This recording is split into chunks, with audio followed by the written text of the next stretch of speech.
Hi there, I'm Cameron Turner. It was a supreme privilege and honor when the City of Pasadena Human Relations Commission invited me to deliver the keynote speech at their 2012 Martin Luther King Week kickoff event, which was held here in the rotunda of the Pasadena City Hall. Now, the theme for that day was Rekindling the Light of Peace, a call for unity. And I really like the verbiage on that. Rekindling the light of peace. You see, this is not some new light that's being ignited for the first time. No, the light of peace has burned before and burns still. Arguably, not with the same brightness or intensity as in times past, but the light of peace nonetheless burns. And so we are gathered to rekindle, to renew, to reaffirm our commitment to that light which has guided us in the past and still lights the way toward the goal of unity and brotherhood. Now, whenever anyone asks me whether I think that Dr. Martin Luther King's dream of a racial, ethnic, and socially harmonious society is possible, I always answer with enthusiastic confidence, yes. I say that because I've been blessed in my life to experience, to live the reality of Martin Luther King's dream through friendships that I've made, through professional associations, through my volunteer work with other parents at my kids' schools. And I was privileged to experience the reality of Dr. King's dream from a young age. Because you see, I grew up here in Pasadena in the 1970s during the glory days, the heyday of busing for school integration. And at that time, well, actually I was privileged to be part of that first generation of kids who started elementary school at the same time busing went into effect. And so we had the wonderful opportunity to sit in classrooms, play on sports teams, play in the band and orchestra, to participate in a whole range of student activities, clubs, student government, etc. We have the opportunity to do all of that with kids from every racial, ethnic, and socioeconomic group in this city. And through that experience, we had the opportunity to experience the beauty of this diversity. See, diversity was the norm at that time, and many of us forged lasting friendships across perceived lines. Now, yeah, we certainly had our issues from time to time, but for the most part, we really did live Dr. King's dream. We judged one another not by the color of our skin, but by the content of our character. You see, that was a time in which being proud of one's cultural and racial identity, well, that was actually a societal priority. And so no one had to give up the uniqueness of who they were in order to be part of this unified whole. In fact, we had the opportunity to discover and experience the truth that those things which make us different, well, those things actually enhance our shared experience. You know, I'm a Star Trek fan, and that puts me in mind of what Mr. Spock and the Vulcans call IDIC, I-D-I-C, infinite diversity through infinite combinations. What a beautiful and fascinating world it has wrought. And so, an important step toward rekindling the light of peace is honoring those things that make us individually and culturally unique. And you know, when we do this, something beautifully ironic occurs. As we embrace those differences among us, we actually free ourselves to enjoy those things which make us similar. When you get right down to it, most people really want the same things out of life. We all want to live in peace and in safety. We'd like to be free of illness and hunger. We want for our children to have opportunities. And we want to be able to enjoy everyday fun, good times with family and with friends. These desires, these motivations are common with all persons. And you know, when we remember this, well, then we'll have less reason to feel threatened. We'll have no reason to feel threatened by someone who is a member of a different race, has a different ethnic background, speaks a different language, has a different lifestyle or different orientation, or who follows a different religion. We will recognize our kinship with all persons, and we will see the truth of Dr. King's observation that we are all tied together in a single garment of destiny. This is the challenge. This is the opportunity that lies before us as we seek to rekindle the light of peace. And we who believe in brotherhood must make our voices heard, because those forces of division, intolerance, bigotry, paranoia are ever busy.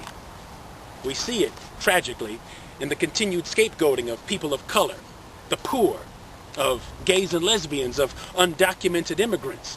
And we see it in the xenophobic, illogical, and ultimately unconstitutional effort to deny Americans who are adherents of the Muslim faith, to deny them the right to practice their religion freely.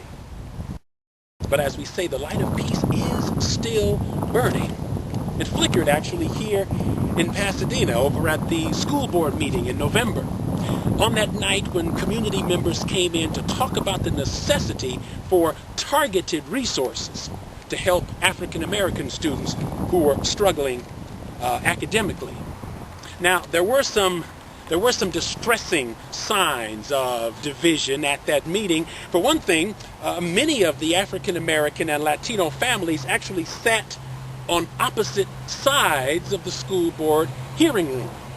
And unfortunately, some of the community speakers who addressed the meeting that night inflamed defensiveness, pain, and rage through their unfortunate, unnecessary use of racially inflammatory language. But, as I say, the light of peace was also inflamed in that room that night. And several community people, both African American and Latino, spoke of the need, called out for unity, cooperation, and understanding. You know, I'm still moved by the memory of one particular mother who, speaking in Spanish through an interpreter, spoke repeatedly of todos los niños, all of our children. And this mother said, nuestras familias son una comunidad. Our families, all of our families are a community. And I was very gratified when her remarks were greeted by enthusiastic applause by just about everybody in that meeting room, including those who were outside in the overflow. So I have every confidence that our city, our community, our state, our nation, our world can rekindle the light of peace. It begins with the decision to see one another as familia, family, to see one another as community, comunidad. You know, that's what happened out here on Colorado Boulevard on January 2nd. The 2012 Tournament of Roses Parade was a statement by our community about how we value diversity and value our multicultural identity.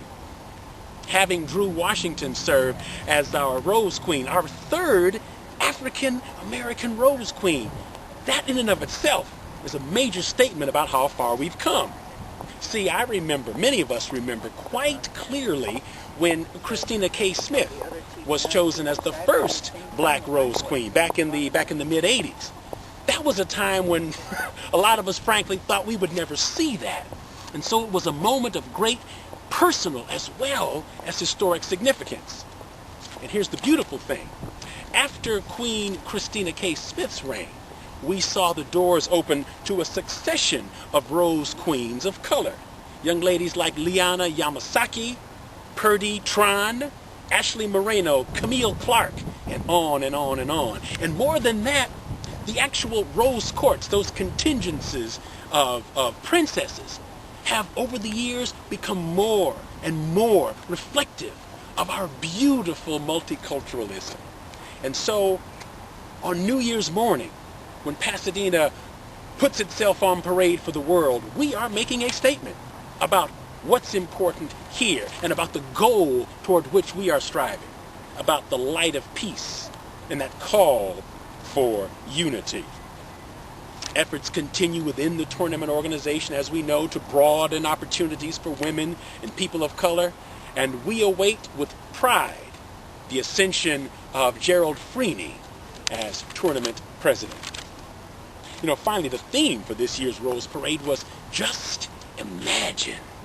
Just imagine. Imagination is one of the most incredibly powerful forces, powerful tools in our world, because imagination enables us to see beyond our immediate circumstances, to see beyond the limitations of our immediate circumstances, and to dream of something bigger, something better. We know that Reverend Dr. Martin Luther King Jr. was a man of imagination. He spoke eloquently of his dream of a better America, a just and right America. And he never wavered in his faith that that dream of that imagined America would come to pass, would be made real. And that is why Dr. King, on the night before his life was taken, was able to say, "I have been up and looked over and I have seen the promised land. I may not get there with you, but I want you to know tonight that we, as a people, will get to the promised land." It falls to us to continue his work, to continue rekindling that light of peace, and to continue issuing that clarion call for unity. I'm Cameron Turner. Thank you very much for listening.